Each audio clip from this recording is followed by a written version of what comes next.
Hey everybody, this is Steven from PopCultureMaven.com. We're back with this week's new comic book reviews. So it's a little bit of a lighter week. There's a surprise which is going to kick off this week's reviews, but we're going to go over the books that we changed behind me. We have Omega the Unknown, which was written by Jonathan Lethem and with artwork by Farrell Drimple. Then we have Smiley's Dream Book by Jeff Smith. Then we have the Sword Quest reprints that were packed in with the Sword Quest video games back in the 80s from Atari. The comics were written by Roy Thomas, Jerry Conway, with artwork by George Perez. There was supposed to be four games. There was Earthworld, Fireworld, Waterworld, and Airworld was supposed to be the fourth one. It never got made, so they didn't even do the comic. But there is actually preliminary covers by George Perez, and he had actually done a cover for Airworld, but of course it never got finished. Then we have DC Goes to War that has various reprints of the war comics. Then we have The Seeds by Ann Nasati and David Aja. Then we have Abraham Stone by the great Joe Kubert. And one of my favorites, My Boyfriend is a Bear, written by Pamela Ribon with Kat Ferris. That was actually one of the possible books where there was it was published in 2018, so it qualified for the 2019 Eisner Awards, which I was a judge for. I really fought hard to get that book. I really love this book a lot. Unfortunately, it didn't make the cut, but I can really highly recommend it. It's put out by Ani Press. It's definitely well worth checking out. No, he doesn't. The bear does not eat her at the end of the book.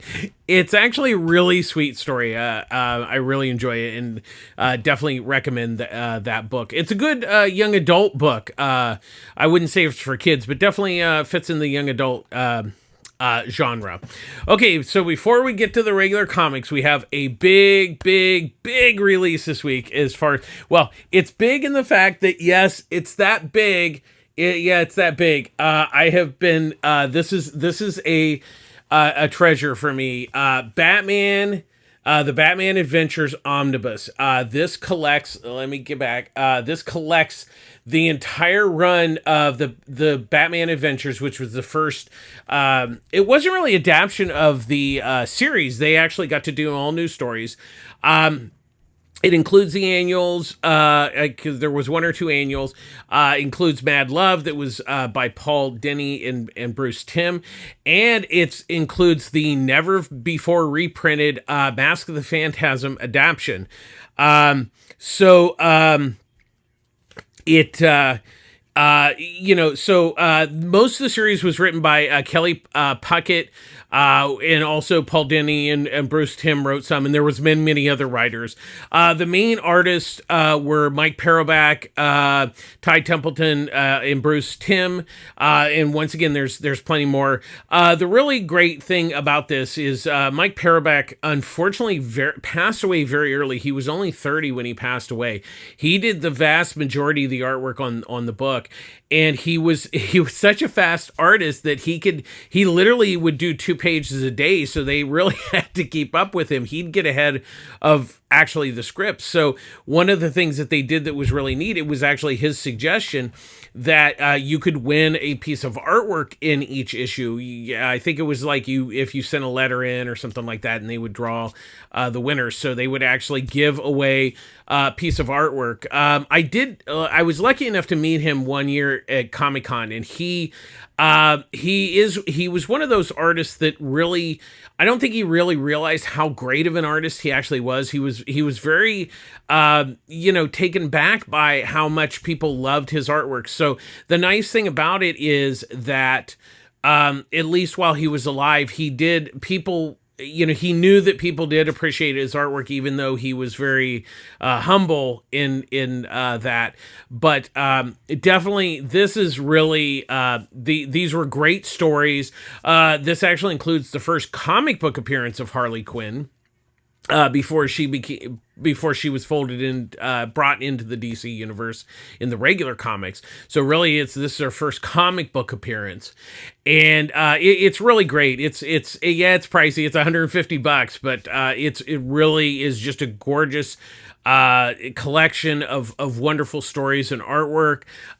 It doesn't really have a lot of supplementary. There's some alternate covers. There's covers that were done for the trade paperbacks and things like that. But still, because especially trying to own the original series is very expensive, especially with the Harley Quinn issue. And some of the stuff has never fully been reprinted, like the Mask of Phantasm. And, I'm sure, and I know a number of the trade paperbacks are not in print anymore. So this is really your chance to get the whole thing. Hopefully, if this sells well enough that they will, there was different miniseries that came after that when they switched, when the show went to WB from Fox. So hopefully if this sells well, maybe they'll collect the rest ones. And there is the current new seasons of the animated comics that is continuing right now, and it'll be finishing up in, I think, a month or two is when it finishes.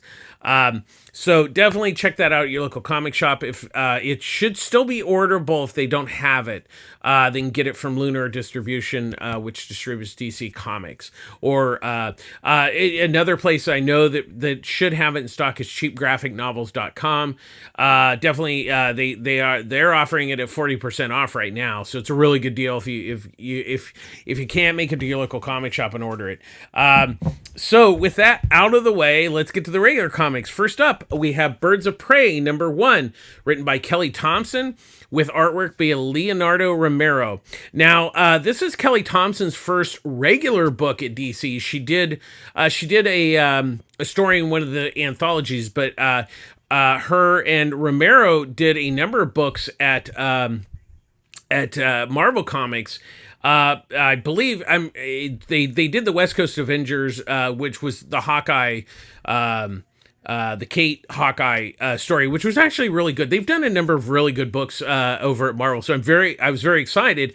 And the good news is it definitely does not disappoint.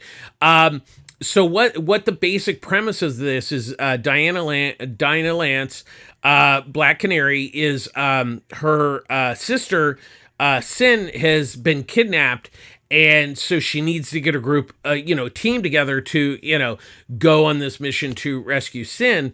So she gets Cassandra Cain, Big Barda, Zealot from Wildcats, and Harley Quinn.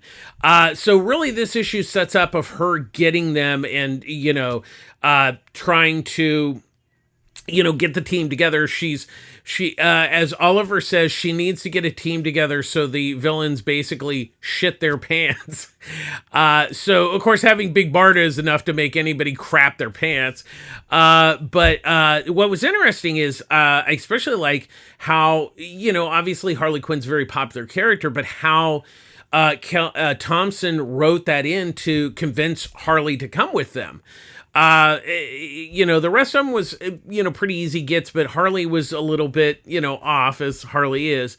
But it's a good setup.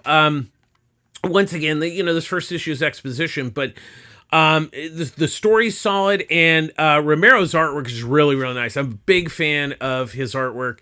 And this is really just a fun, solid book. I'm very excited to see where they take it, because this first issue really sets the tone really, really well. So definitely one of the big picks this week. Next up, we have Hunt for Skinwalker #1, written by Zach Thompson, with artwork by Valera Burzo. Now, this is based on a nonfiction book by Dr. Colin Kelcher, about a family in Utah that there's these strange things that are happening, and there's a UFO that appears. The story's okay. I think it's one of those. It's like it wasn't particularly compelling. I mean, it could just be that the story starts off a little, okay, there's weird stuff happens. They see a UFO. They're all scared. But really, unfortunately, what really sinks this book is the artwork. And trust me, I do not, it's always very difficult when I don't like a book. But I want to explain why. Unfortunately, Berzo's artwork is just very stiff and very basic. It's not good looking. I mean, it gets the point across and everything, but it's just it's just not fully fleshed out, and it just, like I said, the big problem is a lot of it's very stiff, and it kind of doesn't really flow. You just don't get excited with it visually, and then then on top of that, Thompson's adapting the book, so I can't really necessarily blame him. It's kind of like, okay, it's a UFO story. I didn't really feel a connection to any of the family members or anything. I think that's a problem. I mean, he introduces them and everything. You just don't, there's just really no emotional connection to anything. And then you're like, they're, being haunted by a UFO and weird stuff. It just does not, it just was not very good. So sad to say, that's definitely a skip this week. Next up, we have Fire and Ice. Welcome to Smallville, #1, written by Joanne Starr, with artwork by Nachika Busto. Now, there was a kind of a prequel story in the Power Girl special that was done by the same team, which is the reason, sets up the reason for them to Smallville. There is a recap in the issue, and they talk about it. So if you miss that, you're pretty okay, because they explain why. So Superman has kind of sent them to Smallville to kind of, because they're not very good superheroes at this point. Fire has a temper because she's flame, and Ice is just, trying, it's the fire and ice thing. Duh. But what's interesting is that when they get to Smallville, Fire's like, part of the reason they're in Smallville is to kind of learn to be, somewhat normal, but superheroes. So, Martha comes to talk to them, and, because they still know, even though most everybody's memories have been wiped, they know that Superman is Clark. And so does Martha and Jonathan. And so they end up in they were going to stay at Martha and Jonathan's place, but they end up in this hair salon. It's the only place left in Smallville that they can rent.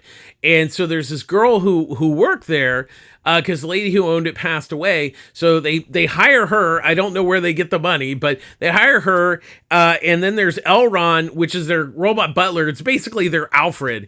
Here's the thing. I wasn't super impressed with the story from the Power Girl series, special, but I did actually kind of enjoy this first issue. I think the problem with that first, that prelude story, it was just very basic and kind of like didn't really, it was kind of a setup. Had it been, say, part of this issue, or, this story, and then you read into this first issue, I think it would have worked better. As the short story as a standalone, for me, didn't work super well, but this first issue does, it picks up from there and kind of gives you a reason for that story. I think that's for me, was a bit of the disconnect at the time when I read the Power Girl special.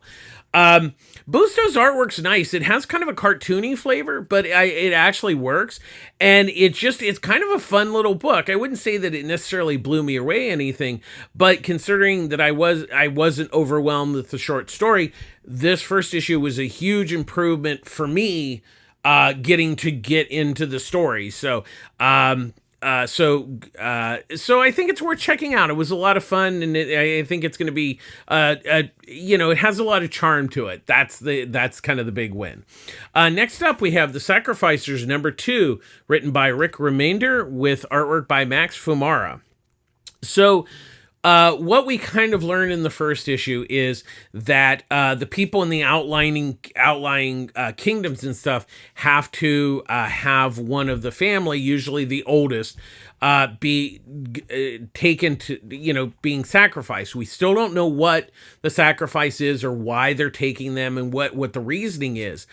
But this issue continues. So, So the sun was taken in the first issue, and then they go to another kingdom. And in this kingdom, it's like it's proud to be to sacrifice yourself for the greater good of the country or the lands or whatever. And so along the way, there's a lot of infighting because most of the sacrifices have came from the outlying areas that aren't cities. So, they're a little bit more kind of savage, or, more like not proper citizens or whatever. So there's a lot of infighting while they're being taken. And I don't really want to say anymore because it's a very interesting story. I think the concept is really interesting, and I also like that Reminder's kind of doing a slow burn on this story where he's just slowly letting it wash over you, while kind of introducing not only the premise but the characters behind it. Fumar's artwork is it's a really good looking book. I really like this book a lot. But definitely know it's a slow burn. So it's definitely gonna build over time, which I actually like. So I think it's still worth checking out. I really like that. Next up we have Shazam #3, written by Mark Waid with artwork by Dan Mora. So now that we're done with DC's, Night Terrors, we're back to our regularly scheduled program. So we had 2 issues of Shazam, then we had 2 months off. Now we're back. So basically what it is the god.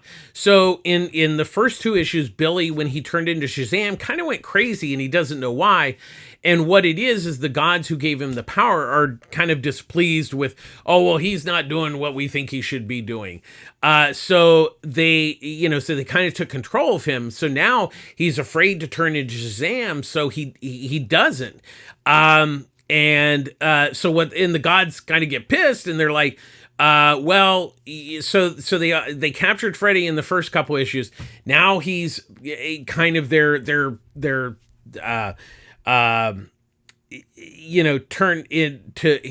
Freddy into a spy. So he also kind of nudges Billy to like, hey, you should be Shazam, blah blah blah. And what the setup is in this issue is that the gods are trying to get him to the moon to basically start a war. Why, we don't know. But I love what Waid and Mora are doing here. First of all, Waid really captures what Captain Marvel is, and it's a boy in like Superman's body. That's kind of what it is. And I also like how he's dealing with the family, and there's other things going on. He's brought Tawny the Tiger into it. He's basically like their maid slash babysitter. I like that. So there's a lot going on, and Dan Mora he is the perfect artist for the book. He really just captures like both the superheroics and then just the kids and the emotions and everything. He's just a great artist, and him and Waid are this is really what Shazam, Captain Marvel really should be. It's just not it has a superheroics, but it really should be about the family and everything, and I really like what they're doing. I really love as much as I love Dan Mora, he's doing great covers for this. I'm really loving the Chris Samnee covers, the alternate covers that he's doing, and this one having the Tawny the Tiger and the cover is it's just gorgeous. I love it. I'm really loving this book. If you've ever been interested in Shazam aka the real Captain Marvel, definitely check this book out. Next up we have Kill Your Darlings #1, written by Ethan S. Parker and Griffin Sheridan, with artwork by Robert Quinn. So what this is there's this girl, Rose. She imagines stories that her stuffed animals are in this kingdom, and so her mom's a single mother, and they're struggling to make ends meet. So that's part of the reason why she has this fantasy world. And she goes to school, she has some friends and everything. She's not like the outcast, which is, I think, a wise choice in this case. but she kind of has a hard time differentiating between fantasy and reality. I mean, she understands reality, but she talks about her stories and her kingdom and stuff. But when she comes home from school, there's been kind of chaos in the kingdom, in the sense of what it is the line between the fantasy and reality has basically been broken, where so like when she comes home, the kingdom in her fantasy has been destroyed and her stuffed animals are torn apart in her bedroom. So that's kind of the thing where it's blurring the line between the fantasy has become reality and the reality has become the fantasy. It's a really it's an interesting take on the fantasy elements of story. Parker and Sheridan have written a really nice first issue. It sets everything up. We get to know Rose. We kind of get to know her fantasies and stuff. And I will not give away the ending, but there's kind of a twist at the ending that like is really beyond the blending of the reality and the fantasy. It's really intriguing, and Quinn's artwork's actually really, really nice. It's a good-looking book. I think it's worth checking out, especially if you're looking for a good fantasy book. Next up, we have Batman number 137, written by Chip Zdarsky, and with artwork by George Jimenez. So this is the second part of the Gotham Wars that's going to be in Catwoman and Batman. I actually did like the kickoff issue. I was kind of surprised. The good thing is it's only it's only going to last a couple months, and it's not a whole bunch. So the basic premise is that Catwoman has convinced the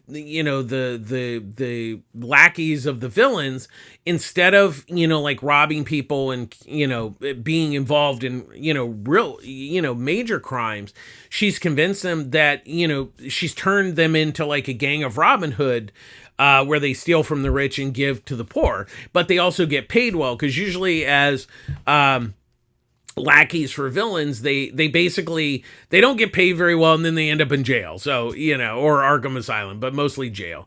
And so she's trying to, and the thing is that because of this, crime is down in Gotham, and so Batman has come back from the alternate world. He's lost his hand, and he's like just kind of like in this vengeance mode, and he's like, this is not a good idea. And the rest of the Bat family are like kind of torn. They're like, well, crime is down, and is it, even though they're stealing from the rich, they're not hurting people, this and that. So, basically this issue, Batman goes on a rampage, and so there's also a subplot where the villains, they don't have any lackeys anymore. So they're contemplating what they're going to do.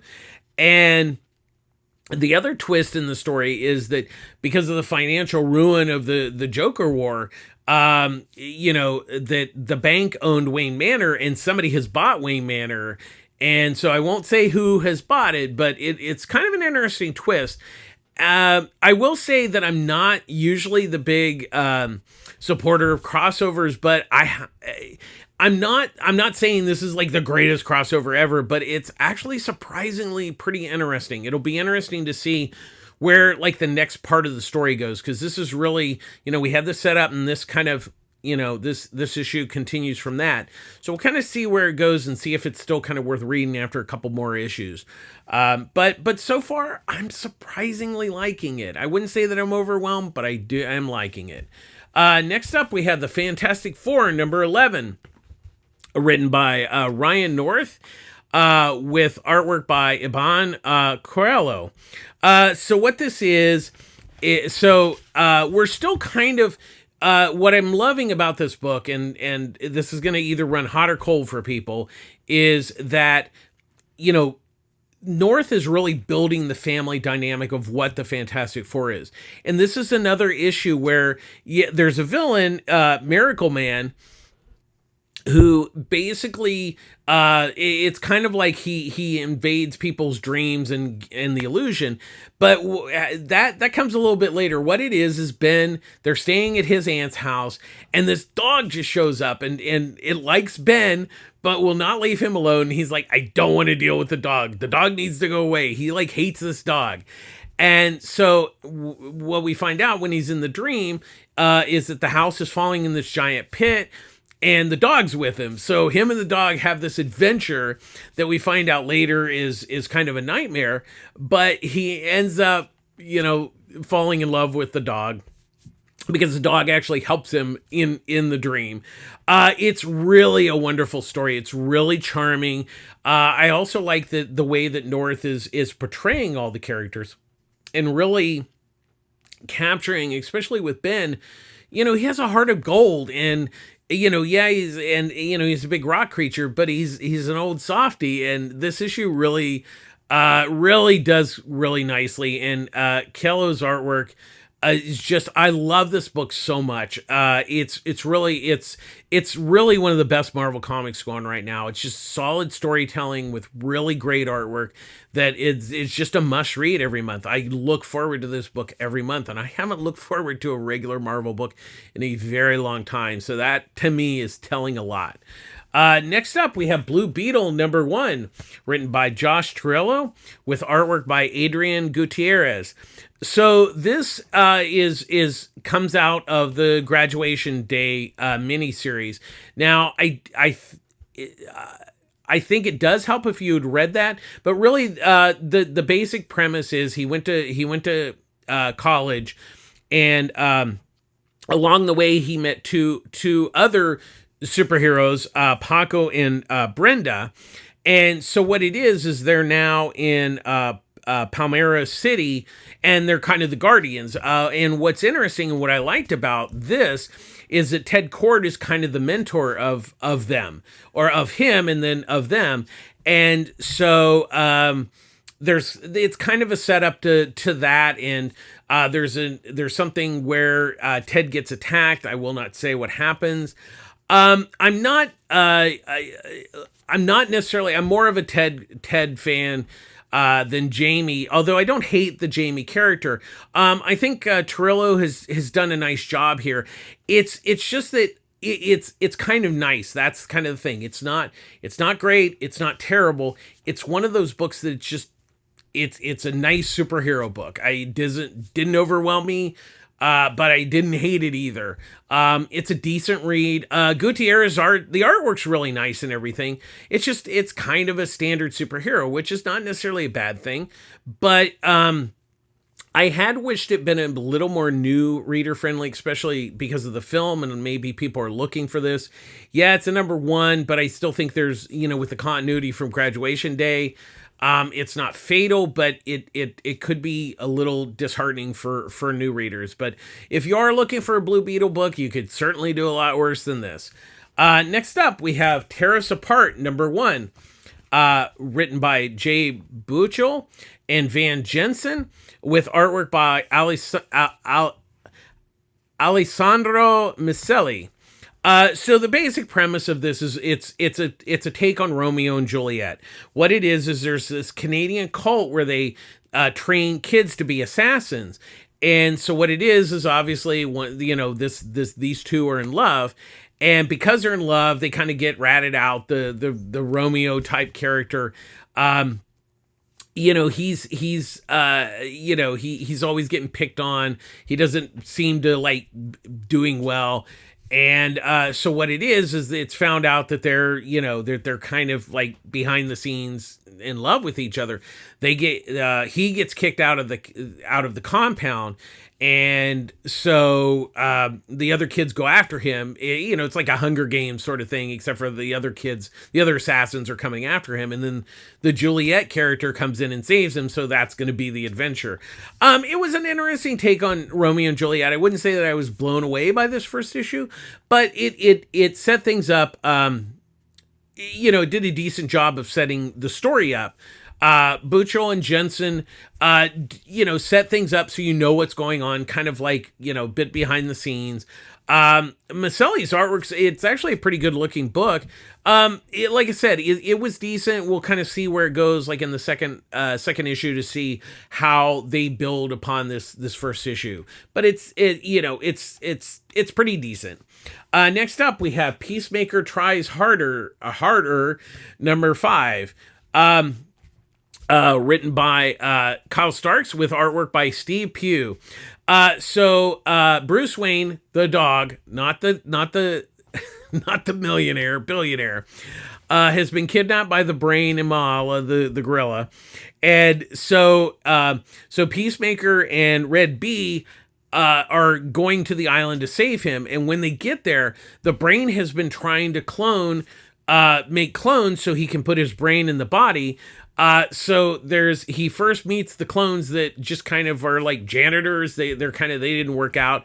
Then there's the Deathstroke babies that attack them, and then there's the teen Deathstroke clone that is just a teenager. I will not give anything more away. That is really hilarious. And then they get to the Brain, who is kind of put himself in like a super Deathstroke body. And but we find out that the Brain is behind the killing of Red Bee's team during World War II. So there's that, and then there's a big twist at the end. His brain goes into another body, which I will not say, but I love this book. I love Peacemaker, but Kyle Starks is really nailing this book with Peacemaker, the Brain, Red Bee. It's all just this wild, insane, batshit crazy book that works on so many different levels. I mean, it's got action, it's hilarious, it's got heart. And then you have Steve Pugh's artwork. The baby scene alone is worth the price of admission. I love this book. I cannot wait to see where it all ends up. But has been a must buy book. It is absolutely stunning. It is great story, great art. You need to be picking this up. If you've missed it, there will be a collection. I can't wait to see how it all finishes up. And then finally this week we have Barnstormers number 3, written by Scott Snyder and Tula Lote, with artwork by Tula Lote. So this issue is it's still a double-sized issue, but there's only one issue left. It was 5-issue series. So the first half of the book is the finale of Hawk and Tilly trying to make their escape from Tilly's soon-to-be husband. And so they end up landing at this barnstorming kind of convention, and they help them get away.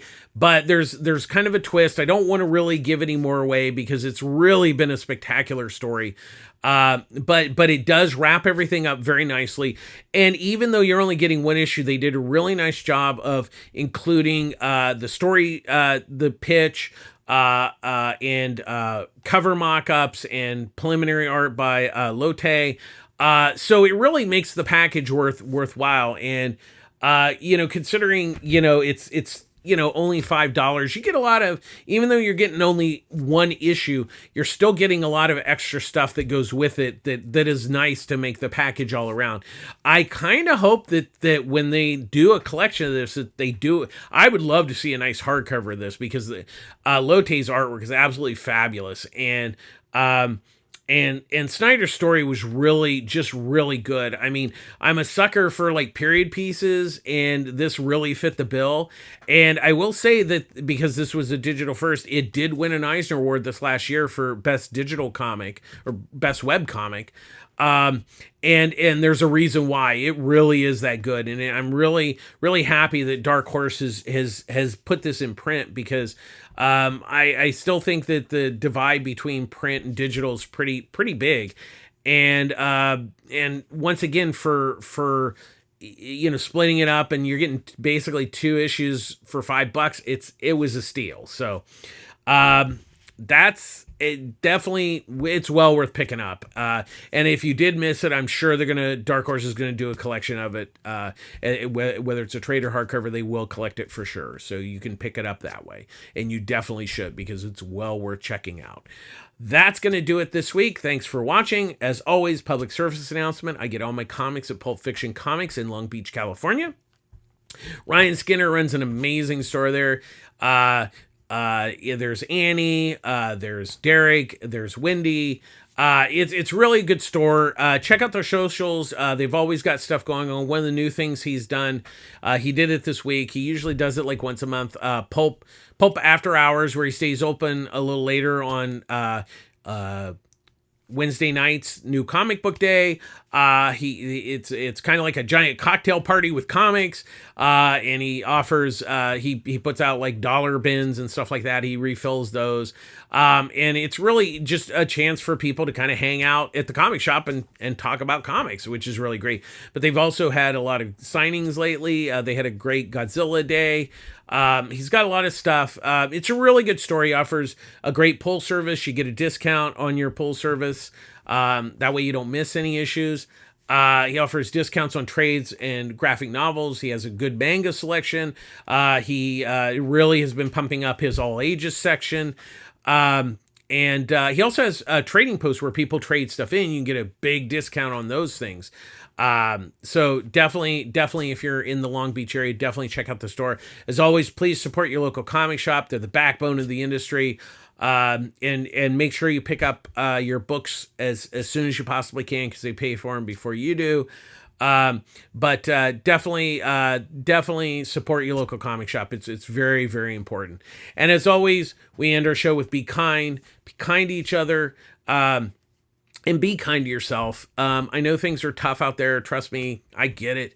I work in the post-production industry, and it's really hurting right now because of the strikes. So I know how important it is to take care of yourself and to really take care of yourself and be kind to yourself, but also be kind to others. Once again, it's not a big thing, opening a door for somebody, smiling, saying, "Hey, how you doing? Have a good day." It's just stuff like that. You'd be surprised how little things can make somebody's day. You don't have to, it doesn't cost money, and it doesn't cost a lot of, your energy. The energy you give is the energy you get back. And that's really what can make the world work so much better. So definitely be kind to each other and be kind to yourself. That's going to do it this week. Thanks for watching. Please like and subscribe to our YouTube channel. Comments are welcome. Somebody had made the comment about putting bookmarks on there. I'm trying to figure out how to do that. I'll probably start with like maybe an older one, so I can kind of get a feel for it. But that's something I've looked into. It's just a time constraint thing. It's really hard even just recording these things sometimes and putting it all together for you. But I will try. I will work on that. Hopefully that will happen soon. So thanks for the comments, and please like and share and subscribe, and get others to subscribe. Ugh, it's a big word. But again, thanks for watching. That's going to do it this week. We'll be back again next week with a fresh batch of new comics. So take care of yourselves. Be kind to yourself. Be kind to others. And thanks for watching. This is Steven from PopCultureMaven.com signing off. Take care of yourselves. Bye-bye.